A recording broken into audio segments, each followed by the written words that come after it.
ఈరోజు మనం చెప్పుకునే కథ నాయన చెప్పిన అబద్ధం. చేతిల కాయితాలు వట్టుకుని దబదబ నడుచుకుంట వస్తున్న శ్రీశైలం సార్ను చూసి సారొస్తున్నడా పాండ్రి లోపలికి అనుకుంటా పోరగాళ్లంతా క్లాసు లోపటికి ఉరికి ఎవరి ప్లేసులో వాళ్లు కూసున్నరు. శ్రీశైలం సార్ క్లాసు లోపటికి రాంగనే అరేయ్ జంగిల్గామ్ల లెక్క బయట తిరుక్కుంట ఉండకపోతే క్లాసులోనే ఉండొచ్చుగదరా. హెచ్ఎం సార్ చూసిండంటే మమ్ముల కోపమైతడు. ఆడపిల్లల్ని సూడుండ్రి బుద్ధిగా క్లాసులనే కూసున్నరు అని మగపోరగాళ్లందర్నీ కసిరిండు. ఆయనట్ల అనేటాలకు పిల్లలందరూ పకపకా నగుతుంటే నవ్వుండి ప్రోగ్రెస్ కారులు వచ్చినయి, ఇప్పుడు మార్కులు చెప్తగదా, అప్పుడు చెప్తా ఒక్కొక్కళ్ల పని అన్నడు. ఇగ పిల్లలందరూ గుసగుసలు మొదలువెట్టిండ్రు. శ్రీశైలం సార్ అటెండెన్స్ తీసుకుని ఒక్కొక్కరి ప్రోగ్రెస్ కార్డు తీసి మార్కులు చెప్తున్నడు. ఈసారి వెంకటేష్ ఫస్టొచ్చిండు అని శ్రీశైలం సార్ చెప్పంగనే అందరూ చప్పట్లు కొట్టిను. తరువాత మిగతా పిల్లలవి కూడా మార్కులు చెప్పి ప్రోగ్రెస్ కార్డులు ఇచ్చినాక ఆఖరున పిల్షిండు అంజి పేరు. సార్ తన పేరు పిలవంగనే బెదురుబెదురుగా లేసి నిలవడిండు అంజి. శ్రీశైలం సార్ అంజి బెంచి దగ్గరికి వొయ్యి, ఒర్రేయ్ అంజిగా, ఈసారి నీవు కూడా ఫస్టొచ్చినవన్నడు. అంజితో సహా క్లాసుల పిల్లలందరూ పర్మానయ్యిను. మన అంజిగాడు లాస్ట్ నుంచి ఫస్టొచ్చిండు అని బిగ్గరగా నవ్విండు శ్రీశైలం సార్. ఇగ అది వినంగనే క్లాసుల పోరగాళ్లందరూ కూడా సారెంబడి బిగ్గరగా నగవట్టిండ్రు. అంజికి అగుమానంతోని ముఖం ముడుచుకుపోయింది. ఇది మొదటిసారేమి కాదు. అంజికి ఎప్పుడూ క్లాసుల తక్కువ మార్కులే వస్తుంటాయి. ఈసారి ఏకంగా ఫెయిలయ్యిండు. అందుకనే శ్రీశైలం సార్ అట్ల వెటకారంగా అన్నడు. అంతలనే శ్రీశైలం సార్ మల్ల కోపగొండి ముఖం బెట్టి, నిన్ను తిట్టి నాకు యాసరకొస్తుందిగాని నువ్వు మాత్రం చదువుతలేవు. మీ నాయన నిన్ను ఎట్లనన్నా చదివియ్యాలని నీకోసం కష్టం చేస్తుంటే నీవేమో ఇట్ల చదవకుండా ఫెయిలైతున్నవని అంజి చేతికున్న వాచి చూసి, అబ్బో మల్ల ఆఫీసర్లాగా చేతికి వాచిగూడనా, చదువుమీద కాయిష్ లేదుగాని ఈ సోకులకేం తక్కువలేదు అన్నాడు. ఆ మాటనంగనే క్లాసుల అందరూ మల్ల పగపక నగుతుంటే సిగ్గుతోని తల్కాయ కిందికేసి నిలబడిండు అంజి. ప్రోగ్రెస్ కార్డుల మీ నాయనతోని సంతకం బెట్టించుకుని రేపు తీసుకరా అని కోపంగా అంజికి ప్రోగ్రెస్ కార్డు ఇచ్చి బోర్డు కాడికి పోయిండు శ్రీశైలం సార్. మీ నాయనతోని సంతకం పెట్టించుకునిరా అనేవరకు ఇగ అంజికి గుండె పలిగినంత పనైంది. ఏం చెయ్యాలో అర్థంగాలే, ఏం తోస్తలేదు అంజికి.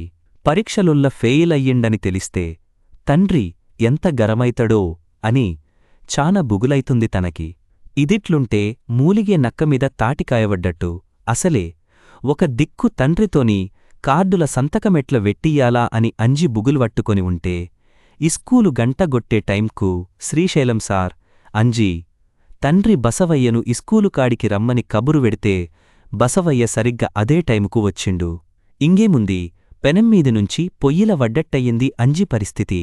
అంజి దగ్గరున్న ప్రోగ్రెస్ కార్డు తీసుకొని, శ్రీశైలం సార్ ఇగో బసవయ్య, మొత్తం అన్ని సబ్జెక్టులుల్ల ఫెయిలు మార్కులే. ఇంతకు ముందన్నా జర పాస్ మార్కులు వచ్చేది, ఈసారి అది కూడా లేదు. ఇట్లయితే కష్టం. పనికి వొయ్యి ఇంటికొచ్చినాక నీవు కూడా జర టైం తీసుకొని వాడు ఎట్ల చదువుతున్నడని అప్పుడప్పుడన్నా పట్టించుకోవాలి. ఈ మధ్య స్కూలుకు డుమ్మాలు కూడా ఎక్కువైనై. అడుగుతే ఆ పనికి వొయినా ఈ పనికి వొయినా లేకుంటే మా అమ్మమ్మకు సుస్తయ్యింది అని ఇట్లన్ని జూటమాటలే చెప్తుంటడు.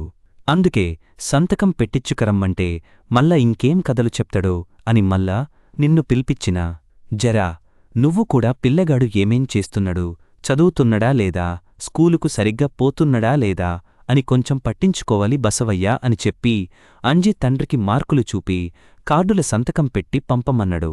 బసవయ్య అట్లాగే సార్, ఇప్పటి సంధి చూసుకుంటా అని వినయంగా చెప్పి ప్రోగ్రెస్ కార్డు తీసుకుని కోపంగా అంజి రెక్క పట్టుకుని ఇంటికి గుంజుకుపోయిండు. ఇంటికి పొంగనే బసవయ్య ఆవేశంగా అంజిని తిట్టుకుంటా ఈపులు వలగ్గొడుతుంటే, అరే బసవయ్య, పిల్లగాడ్నట్ల బాధవడివి ఏమైంది అనుకుంటా ఇంట్లనుంచి ఉర్కొచ్చి అంజిని పక్కకు గుంజింది ముత్తవ్వ. నువ్వు అడ్డం రాకత్తా జర్లు, ఇయ్యాల వాడు సచ్చిండు నా చేతిలా అనుకుంటా ఇంగింత ఆవేశంగా ఊగిపోయిండు బసవయ్య. తిక్కగాన వట్టిందా బసవయ్య నీకు, ఒక్కగానొక్క బిడ్డాయే, వాడ్ని పట్టుకుని నా చేతిల సచ్చిండు అని అంటవా, జరాగు అసలేమైంది? అల్లుడిని మందలింపుగా అన్నది ముత్తవ్వ. ఒక్కగానొక్క బిడ్డ కాబట్టే వాడ్ని సదివియనీకే నేనెంత కష్టపడుతున్ననో నీకు తెలవదా అత్తా? వాడేమో సక్కగ సదువుతనేలేడు, కనీసం ఇస్కూల్కు కూడా సక్కగ పోతలేడంట. ఇస్కూల్ల టీచర్లు, సారోళ్ళు అడుగుతే రోజొక కథ చెప్తడంట. ఇయాల వాళ్ల సారు నన్ను పిలిసి ప్రోగ్రెస్ కార్డు చూపుకుంట చెప్పిండు. అన్ని సబ్జెక్టులుల్ల ఫెయిలయ్యిండు. మల్ల ఏదో క్లాసులు ఫస్టొచ్చినం లెక్క. చేతికి ఆ వాచొకటి. సదువు లేదుగాని ఈ ఏతులకేం తక్కువలేదు. అసలు ఇస్కూలుకు వోకుండా యాడికి వోతున్నవ్రా అనుకుంటా మల్ల అంజిని కొట్టనికి ముందుకొస్తుంటే ముత్తవ్వ అల్లుడికి అడ్డుపడి, నీవుండు బసవయ్యా, నేను మాట్లాడగద వాన్తోని, పసిబిడ్డను వట్టుకొని అట్ల కొడ్తా అని మీదిమీదికొస్తవేంది అని కసిరింది. బసవయ్య అసహనంగా ముఖం పక్కకు తిప్పుకున్నడు. తండ్రి కొట్టిన దెబ్బలకు వెక్కి వెక్కి ఏడుస్తున్న మనవడిని దగ్గరికి తీసుకొని చెంపలమీదనుంచి ధారకట్టిన కన్నీళ్లను ఆమె పైట కొనతోని తుడిసి, నాయనా అంజీ, ఎందుకు కొడుకా అట్ల చేస్తున్నావు? సదువుతలేవంట, ఇస్కూలుకు కూడా సరిగ్గా పోతలేవంట ఎందుకు? మీ నాయన నీకోసం ఎంత కష్టపడుతున్నడో నీకు ఎరుకే గదా. ఇప్పుడు కూడా మీ నాయన నిన్ను కోపంతోని కొట్టలేదు. నీవిట్ల సదువుకోకుంటే నీ భవిష్యత్తు ఏమైతదా అని బాధతోని కొట్టిండు. నిన్ను కొట్టిండు కాని సూడు మీ నాయన ఎంత బాధపడుతున్నడో అన్నది. అంజీ ఏం మాట్లాడకుండా ఏడ్సుకుంటా అమ్మమ్మ ముఖం చూసుకుంటా నిలబడిండు. చూస్నవా అత్తా, నీవు నేను ఇంతగానమడుగుతుంటే నోట్ల బెల్లం ముక్క పెట్టుకున్నట్టు నోరే తెరుస్తలేడు అన్నడు బసవయ్య.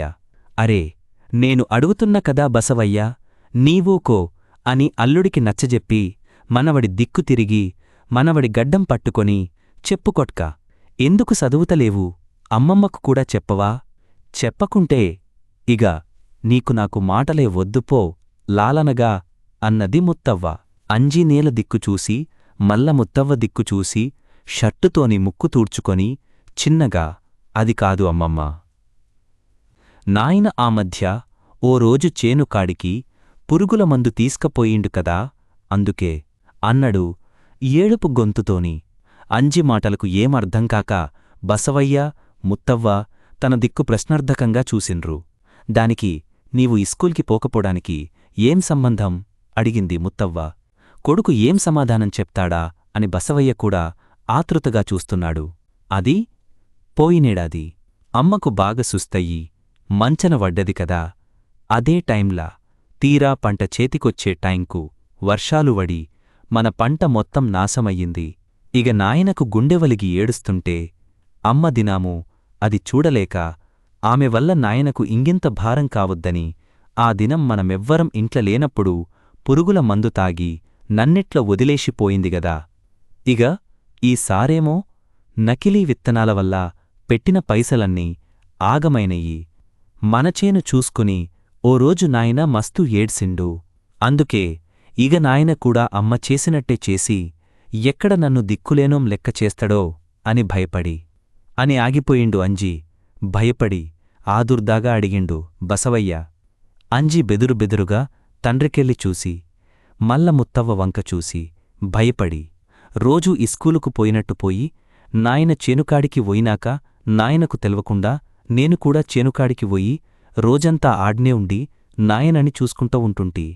అప్పుడు నాయన అమ్మలాగా ఏమన్నా చేస్తే నేను ఆడ్నే ఉంట కాబట్టి నాయనని ఆపొచ్చు అని చెప్పి అరచేతులతోని కండ్లుల నుంచి వస్తున్న నీళ్లను తుడుచుకున్నడు అంజీ. అంజీ మాటలు విని ముత్తవ్వకు, బసవయ్యకు మనసంతా కసిబిషయ్యింది.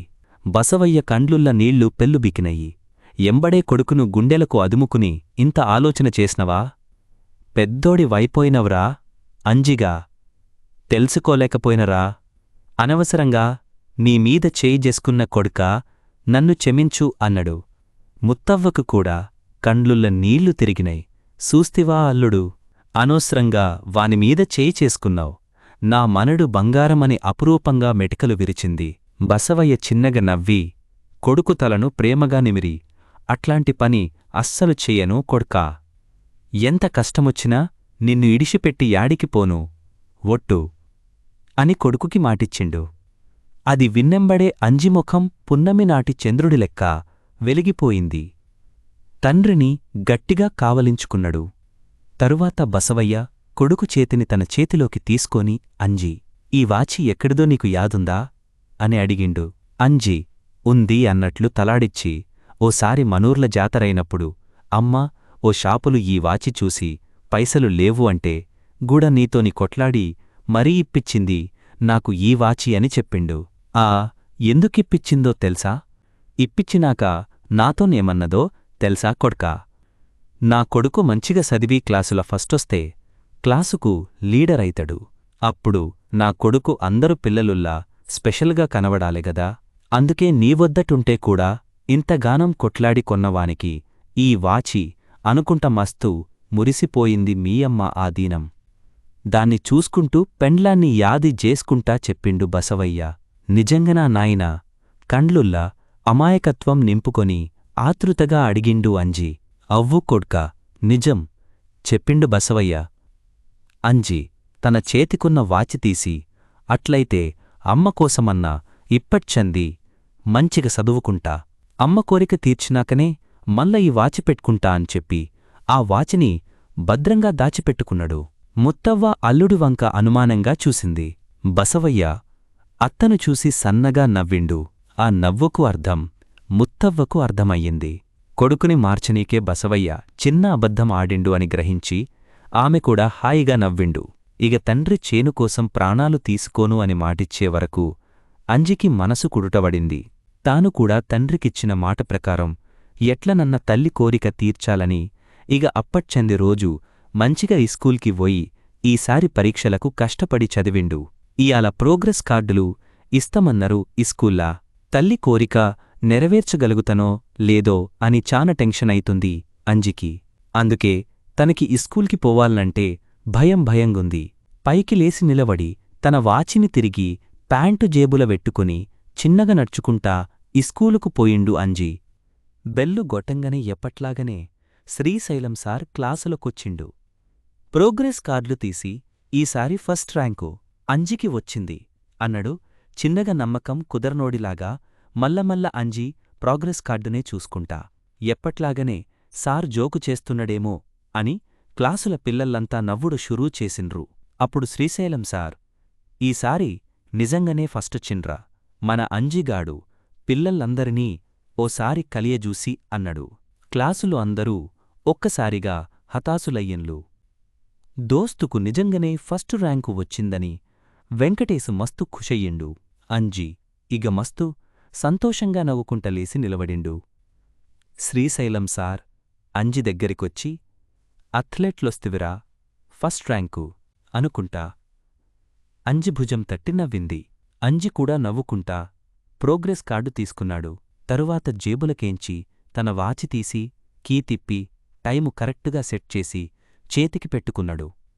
ఇస్కూలు బెల్లు కొట్టంగనే ఉరుక్కుంటా ఇంటికి పోయి, అమ్మమ్మా, నాయనా, నేను క్లాసుల ఫస్టొచ్చినా, నేను క్లాస్ లీడర్ అయినా, అమ్మ కోరిక తీర్చినా, అందుకే నా చేతికి ఇగ అమ్మ ఇచ్చిన వాచి కూడా పెట్టుకున్నా. ఇప్పుడిగ ఎవ్వరూ నన్ను ఎక్కిరియ్యరు అనుకుంటా సంబరంగా ఎగుర్లాడుతుంటే కొడుకుని చూస్కాని బసవయ్యకు, మనవడిని చూస్కాని ముత్తవ్వకు కండ్లు మురిసినై. తన నాయన చెప్పిన అబద్ధం వల్ల అంజిల వచ్చిన మార్పుకు ముత్తవ్వ గోడకున్న కూతురి ఫోటోను చూసి తృప్తిగా నవ్వింది.